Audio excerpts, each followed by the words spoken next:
So let's start with the topic of quantum numbers.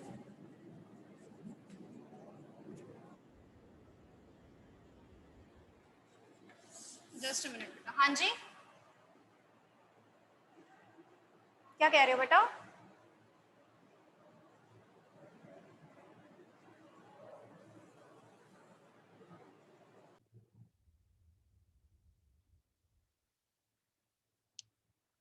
Okay. So regarding the concept of quantum numbers, like we have to locate the electron. ठीक है? Electron को locate करने के लिए हमें उसका complete address चाहिए. ठीक है? कंप्लीट एड्रेस का मतलब क्या है? जैसे आपका हाउस है, आपका घर है, आपका घर कहाँ पर है? ठीक है, लोकेलिटी बताते हो, आप स्टेट बताते हो, सिटी बताते हो. ठीक है, अपने एड्रेस का नंबर बताते हो, हाउस का नंबर बताते हो, हमारा हाउस नंबर ये है, लोकेलिटी ये है, स्टेट सिटी सारा कुछ हम बताते हैं. Right. So in the same way अगर मैंने किसी इलेक्ट्रॉन को लोकेट करना है इन स्पेसिफिक ऑर्बिट और ऑर्बिटल, ठीक है, तो उसके लिए मुझे क्या चाहिए? मुझे उसके क्वांटम नंबर्स चाहिए. Okay, so quantum numbers they mark the complete address of the electrons.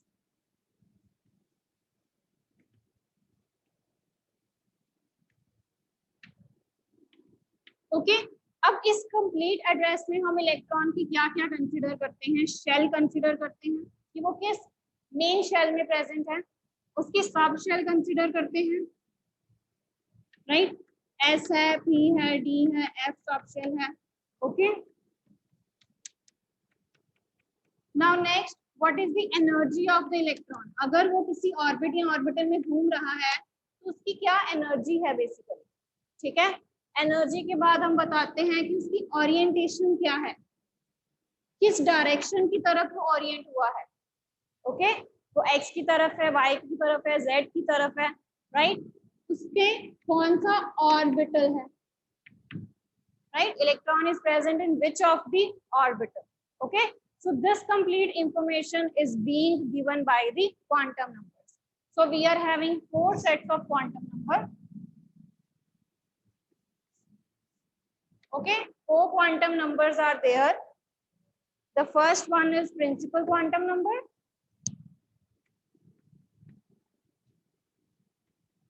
जिसको हम n से डिनोट करते हैं. The second one is azimuthal. Right, इसके नंबर ऑफ नेम्स है. एजीमुथल कह सकते हो, सब्सिडरी क्वांटम नंबर है, एंगुलर क्वांटम नंबर है, तो हम कुछ भी कह सकते हैं.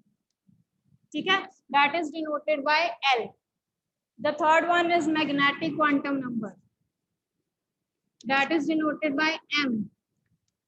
The fourth one is spin quantum number, that is denoted by S.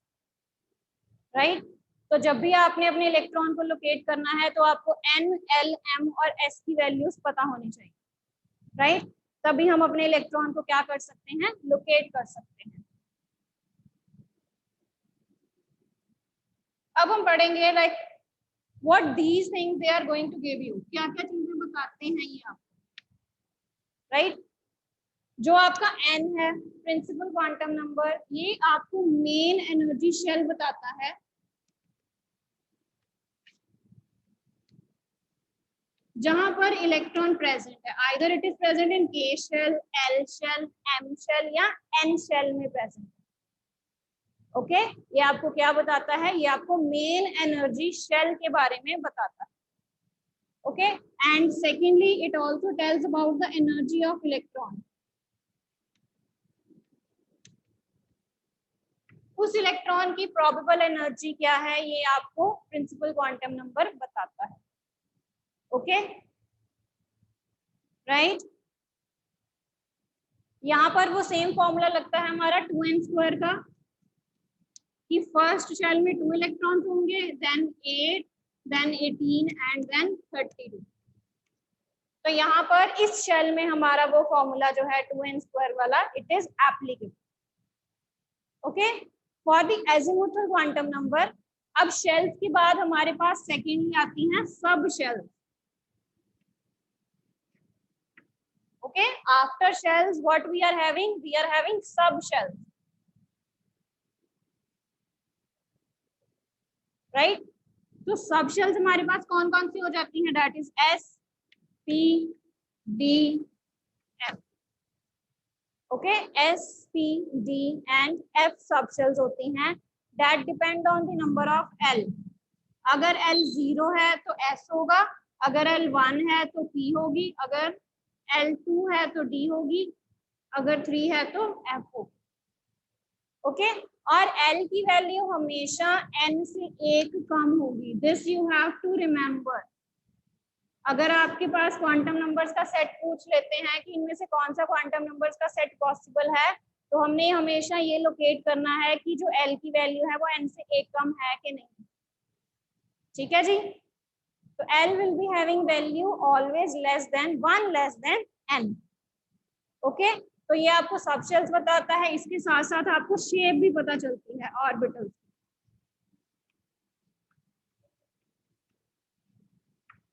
कि उसकी S शेप है, स्फेरिकल शेप है, P शेप के हैं, D के या F की शेप है। ठीक है, तो corresponding to the values of L and N, अगर हम अपने ऑर्बिटल्स डिफाइन करें, अब ये यहाँ पर मैं लिखूंगी वैल्यू ऑफ N, यहाँ पर L आ जाएगी और यहाँ पर हम ऑर्बिटल्स को डिफाइन करते हैं। अगर N की वैल्यू 1 है तो L की क्या वैल्यू हो सकती है पॉसिबल? 1 - 1 इज 0। उस केस में हमें पता है कि S में आएगा ये, ठीक है, it will be an S orbital, right. Orbital का नाम पूरा कैसे लिखेंगे? वैल्यू ऑफ N और वैल्यू ऑफ L दोनों डिसाइड करती हैं। 1 के साथ हमने S लिखना है, so it will be 1s। Okay, for the value 2, अगर हमारे पास 2 वैल्यू है तो यहाँ पर मेरे पास दो वैल्यूज आ जाएंगी ना, 2 - 1 एंड 1 - 1। तो 2 - 1 is 1 and 1 - 1 is again 0. So we will be having two values of L at this point. तो 1 और 0 के कॉरेस्पॉन्डिंग तो हमने लिखा ही हुआ है, ये बन जाएगा 2 and it will be S। ठीक है, N लिया और L की वैल्यू 0 के अकॉर्डिंग S आ गया, अब N की वैल्यू 1 के अकॉर्डिंग P आ जाएगा एक, so it will be 2P।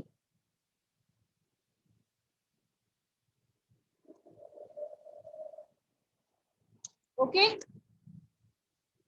Similarly next लिखते हैं फॉर द वैल्यू 3। अब अगर मेरी N की वैल्यू 3 है तो कॉरेस्पॉन्डिंग L की वैल्यूज क्या क्या चल सकती हैं? 0, 1 एंड 2। तो 0 के कॉरेस्पॉन्डिंग 3S आ जाएगी, 1 के कॉरेस्पॉन्डिंग 3P आ जाएगी और 2 के कॉरेस्पॉन्डिंग 3D आ जाएगी। ठीक है बेटा, similarly if we write for 4, 0, 1, 2 and 3। ठीक है जी, तो 4S, 4P, 4D and 4F। तो यहाँ पर आपको एक क्वेश्चन पूछ सकते हैं, that is the orbital 2F possible?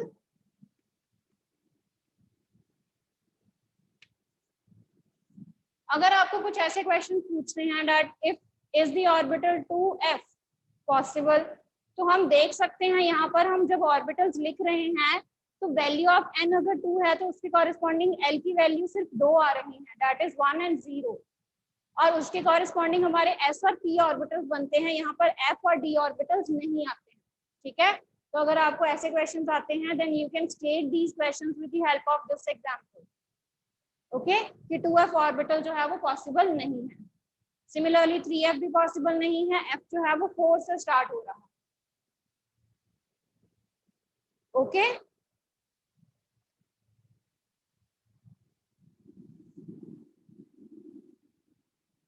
coming to the next part is the third one, that is magnetic quantum number.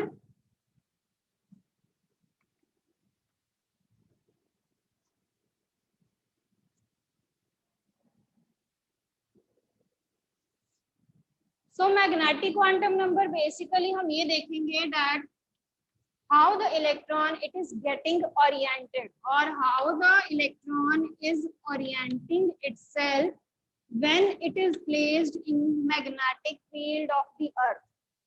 ठीक है, कि अर्थ के मैग्नेटिक फील्ड के इन्फ्लुएंस के अंदर जो आपका इलेक्ट्रॉन है किसी पर्टिकुलर ऑर्बिट में, वो ऑर्बिटल जो है, राइट, वो ऑर्बिटल जो है वो कैसे अपने आप को ओरिएंट कर रहा है, वो किस डायरेक्शन में अपने आप को ओरिएंट कर रहा है।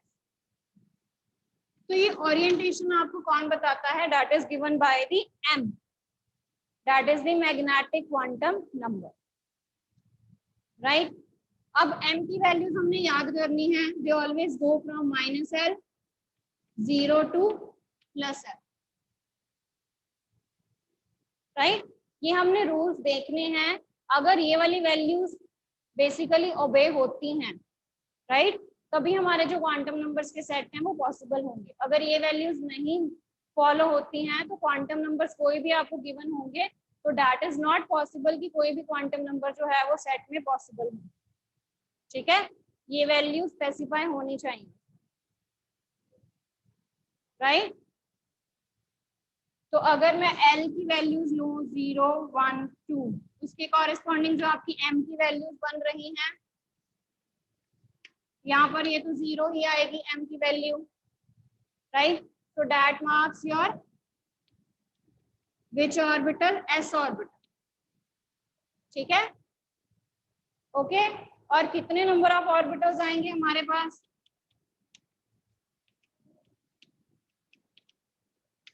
Only one orbital will be there for the s।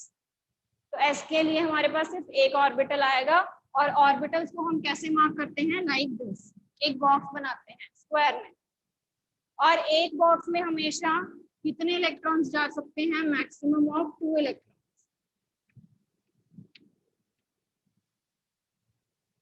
Right. For the value L1, 1 के लिए यहाँ पे 1 पुट करो, -1, 0 and +1, okay. So that marks the p orbital, यानी कि p ऑर्बिटल की 3 वैल्यूज होती हैं, okay. We are having 3 set, that is px, py and pz। तो ऐसे मार्क करते हैं ना हम, राइट।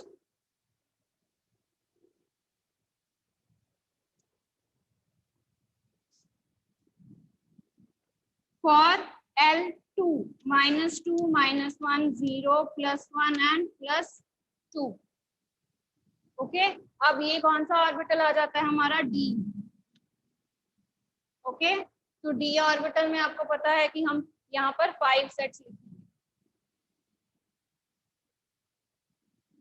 तो D ऐसे कुछ हम शो करते हैं, 1, 2, 3, 4 एंड 5, ओके। तो एक में कितने इलेक्ट्रॉन जा सकते हैं? 2। तो that means total number of electrons यहाँ पर कितने जा सकते हैं? 10, ओके। यहाँ पर कितने जा सकते हैं? 6 इलेक्ट्रॉन्स मैक्सिमम जा सकते हैं। सिमिलरली अगर हम F की बात करें, right,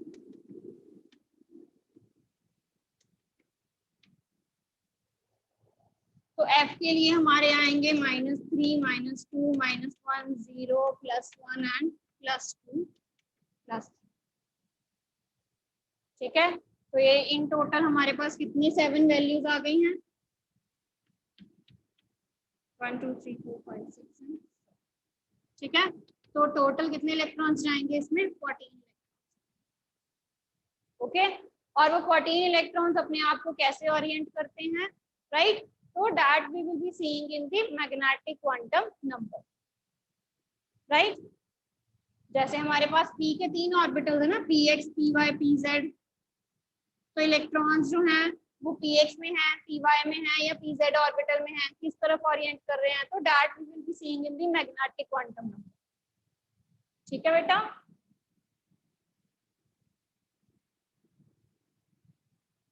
Coming to the last one, that is the spin quantum number. Spin motion कैसा होता है, जैसे आपको पता है that the earth it rotates about its own axis also and it revolves around the sun also, ठीक है। तो वैसे ही जो आपका इलेक्ट्रॉन है in the atom, it revolves around the nucleus also, और वो अपनी स्पिन और अपनी एक्सिस के अराउंड भी क्या करता है, स्पिन करता है, ठीक है। तो जब इलेक्ट्रॉन अपनी एक्सिस के अराउंड स्पिन करता है, then it generated the spin quantum number. Okay, तो स्पिन क्वांटम नंबर कैसे आता है, by the rotation of the electron on its own axis. Okay, the spinning of the electron on its own axis, तो उससे आपको क्या मिलता है, स्पिन क्वांटम नंबर मिलता है। ओके, अब रोटेशन जो है वो दो वे से पॉसिबल है, आइदर क्लॉकवाइज और आइदर एंटी क्लॉकवाइज, ठीक है। या तो वो क्लॉकवाइज घूम सकता है और या तो वो एंटी क्लॉकवाइज घूम सकता है। ओके, तो दो तरह से पॉसिबल है, either clockwise,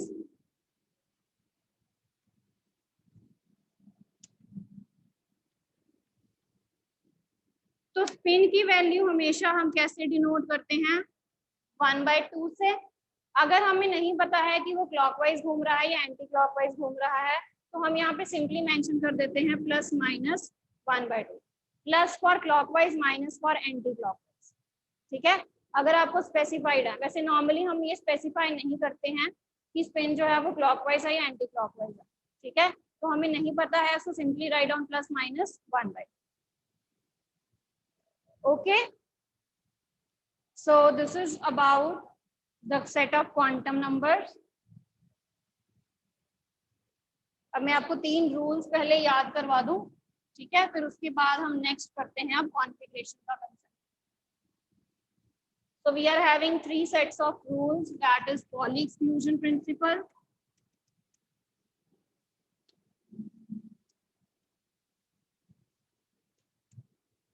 next is Hund's rule of maximum multiplicity,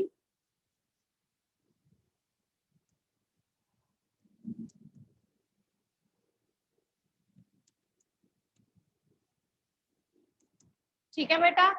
These rules are very important when we are going to write the electronic configuration।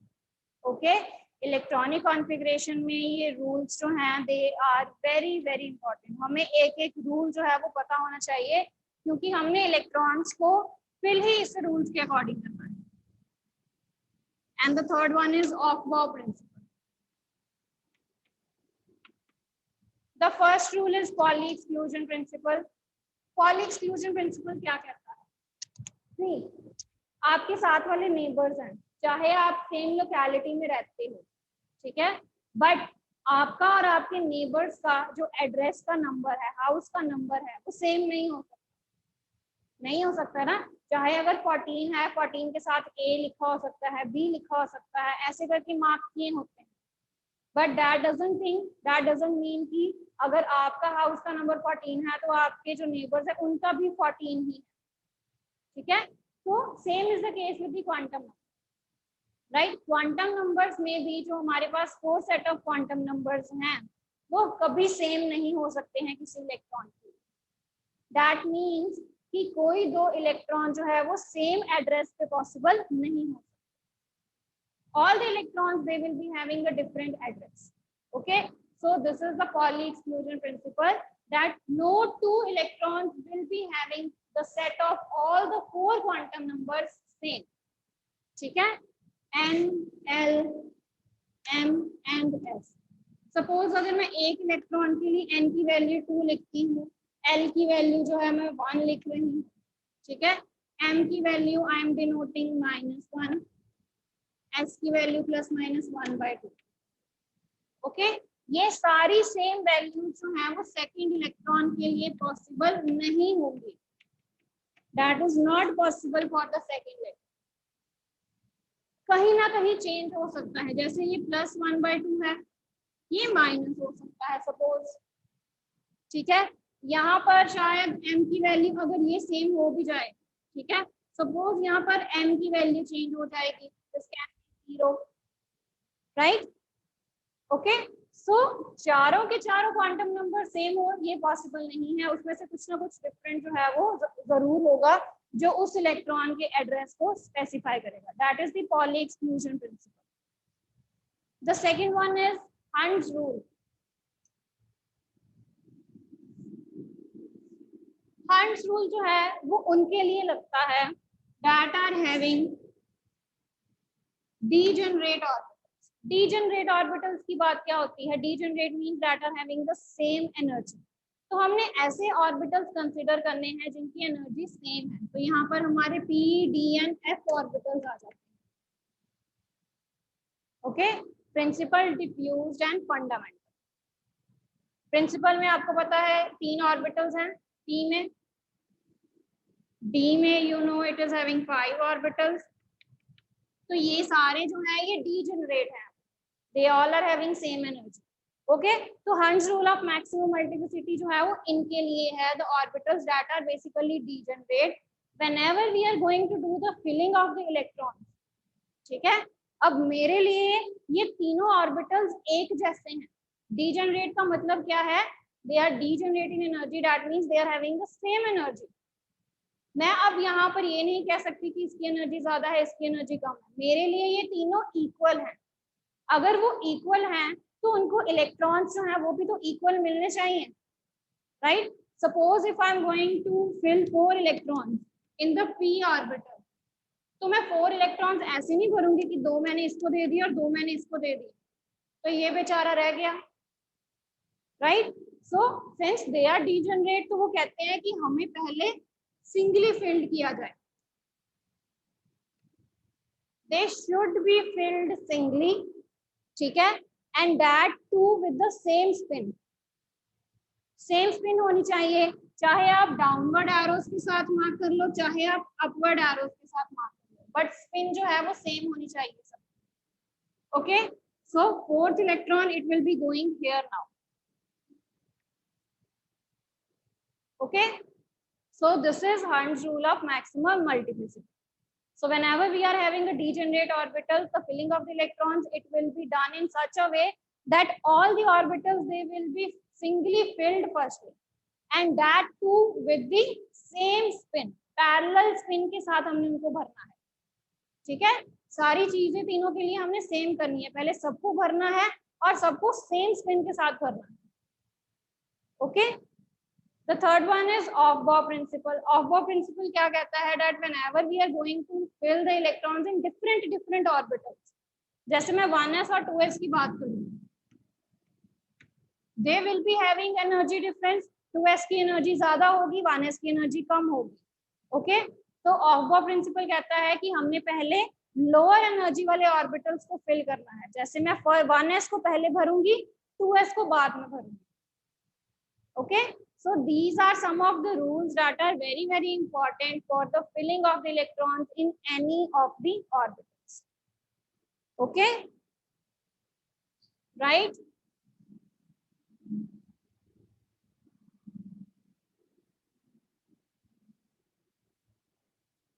चलिए अब कॉन्फ़िगरेशन स्टार्ट करते हैं।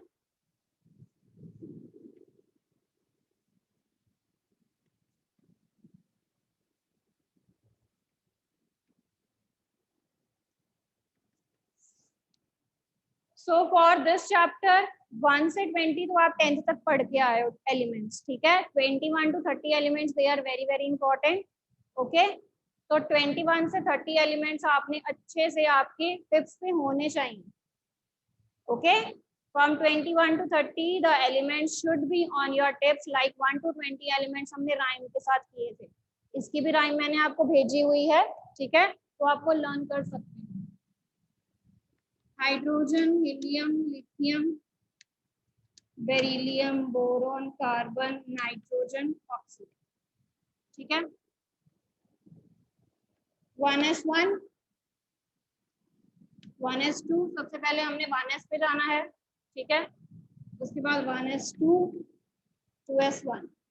ओके, 3 नंबर है, इसका 4 है, इसका 5 है, 6, 7 एंड 8। ओके, 1s2, 2s2, क्योंकि एक s में सिर्फ मैक्सिमम 2 इलेक्ट्रॉन्स जा सकते हैं, ठीक है, और ये 1s है और ये 2s, तो 2 ही हमने इसमें भरने हैं और 2 ही इलेक्ट्रॉन्स हमने इसमें फिल करने हैं। ओके, सिमिलरली अब इसमें दोनों में भर चुके हैं ना, 2 here complete, 2 in 2s orbital they are complete.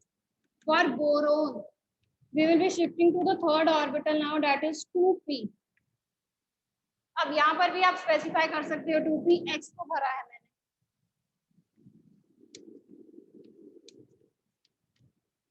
2px1 2py1.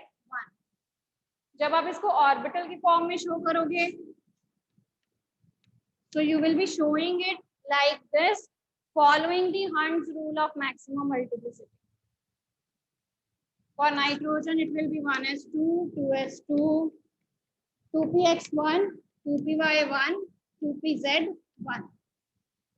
ठीक है, और जो आपने नंबर डालने हैं ना बेटा, जैसे मैंने आपके टेस्ट चेक किए थे, ये यहाँ पर नहीं होने चाहिए. Okay, they should not be here, they should be here, right, क्योंकि ये आपके इलेक्ट्रॉन्स शो करते हैं, ये ऊपर की तरफ होने चाहिए. ओके, तो 1s2 2s2 2p